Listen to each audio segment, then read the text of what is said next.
Hey everybody, here's what's in store this half hour. The Bills dominate in Sunday night football. Now it's time to prepare for Monday night, a week away.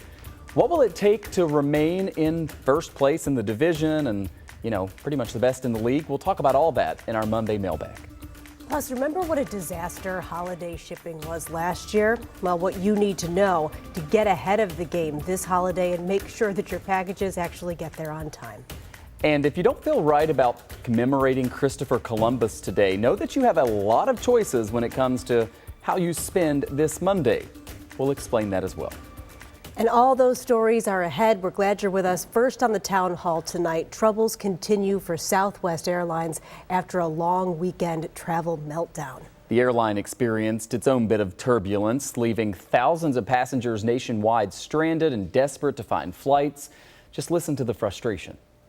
We haven't been able to talk to anyone. It's just been a delay. They told us there was no flight crew. You could see up and down the screens just canceled. Unbelievable.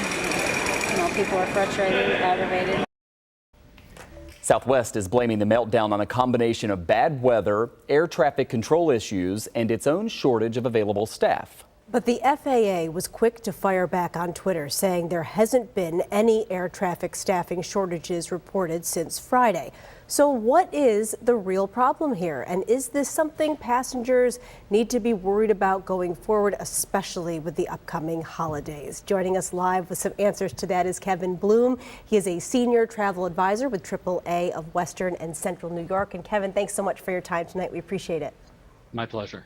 So Southwest had to pull the plug on close to 2,000 flights over the holiday weekend. It still doesn't seem like things are back to normal. And we're talking about people just standing in line for hours, sleeping on the floor, baggage piling up on the conveyor belts. So let's start with what you understand to be the current state of things with Southwest right now. I mean, it appears that, again, this isn't over quite yet.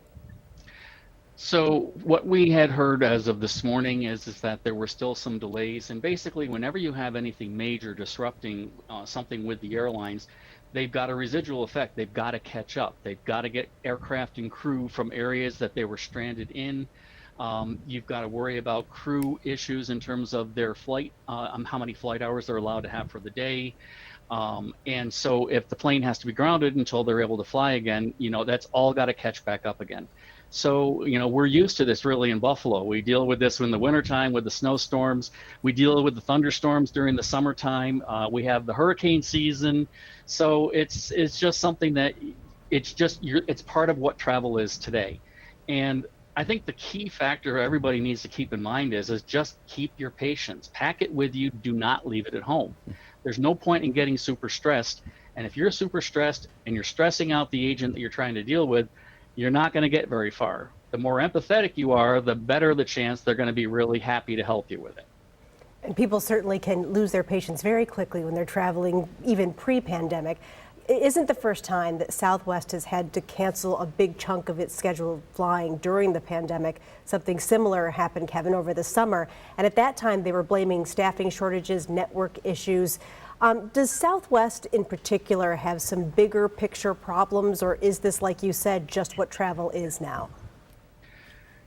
Well, back around that time that Southwest had those issues, there were a couple of the major carriers as well that had issues. And we also have to remember, just out of Buffalo alone, Southwest is our major carrier out of here. Most people want to travel without paying baggage fees, and they like having those direct flights where they don't have to worry about changes of planes. So any carrier that has a huge airlift in the country, anytime anything disrupts that, it's going to take a little while for the logistics to catch up with what's happening based on that scenario, whether it's air traffic control issues. When you're flying from one destination to another, you could be traveling and transiting without you even being aware of it through 2 or 3 different flight centers that are taking control of your flight. And one center having any kind of problem or issue, weather-wise, or a shortage of staff, even if they don't want to admit it. Any of that could have an impact. They want to keep everybody safe. So they're going to stack up, they're going to delay, they're going to reroute, whatever needs to be done to try to keep everyone as safe as possible. You're the one that unfortunately is dealing with that issue. So again, patience is the name of the game. And when I'm making reservations for myself personally, I try to get out as early as possible so that in the event something does happen, I've got a whole day for them to play with to try to see if can they reroute me through something else. If you're taking that towards the end of the day option, there's not a lot left that they can work with until looking at the following day scenario. Yeah, that's such a great point. Kevin, those who have booked the holiday season may be a little bit worried as they kind of see this play out. Do you worry that this is an early look at what travel could be like in November and December? Or do you think this is something that's isolated, and maybe what advice, besides booking early in the day, which is really smart, what other advice you might have for people? Well, you know, it's always a possibility that this could be the scenario. We're not back to full capacity, whether it's the schedules, whether it's the crew. And so anything, again, that comes up to interrupt that can still have an impact on that. And maybe even more so now than it would be if we were pre-COVID. But thinking about that, you know, the one good thing that we're dealing with COVID-wise today is that the airlines have removed change fees.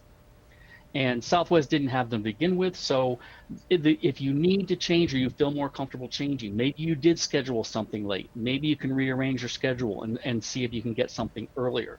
You're just dealing with possibly a difference in airfare, not a penalty on top of that. Otherwise, it's just be patient. You've got to deal with what's going to come up. And if you're going to be the mean and nasty person that'll make the news the next time, you know, you're going to have the consequences for that.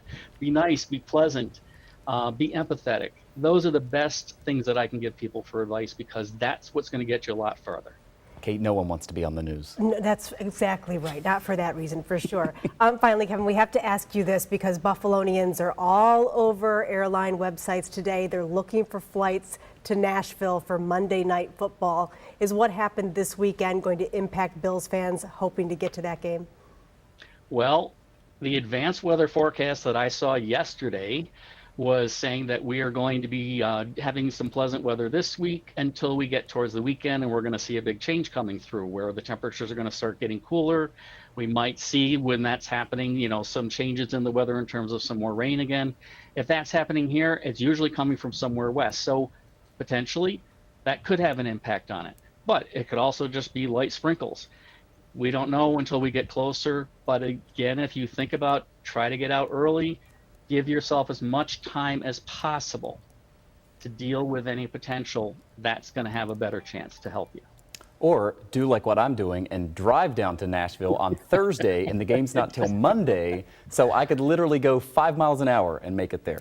Kevin Bloom with a lot of great advice for us there, helping us understand what happened. We appreciate your time. Okay. Maybe the best advice, just to be nice, Kevin. Thank you. So there's a reason why the letters, bills, and other mail that you send out may be taking longer to get where they need to go. Those new controversial U.S. Postal Service standards are in place now, meaning that mail that used to take 3 days or less could now take up to 5 days to be delivered. Yeah, a few days ago on Friday, the move sparked some pushback from 20 state attorneys general, including Letitia James here in New York State. Their lawsuit argues that the new rules should not have been adopted without first requesting the opinion of the Postal Regulatory Commission. That is an advisory body that would hold public hearings on such an issue. And the attorneys general argue that skipping that whole process, quote, diminishes the Postal Service's transparency and accountability. Now, between those changes and pandemic-related supply chain issues, getting your holiday gifts and cards in the mail early could be extra important this year. The USPS is already out with its delivery deadlines. We want to share those with you. Be shipped by December 17th. This is what the I don't know who that is talking. This is what the USPS recommends as far as deadlines for your packages to arrive by Christmas Day. Holiday cards or smaller gifts should be shipped by December 17th. If you miss that, the next day, the 18th, is the deadline for priority mail, and your last chance for priority mail express would be on the 23rd. Well, the more the merrier. So I guess the message here is that you can't plan like it's a normal holiday. You really need to. Yeah. We're not back to that yet. No, not Be yet. smart about it.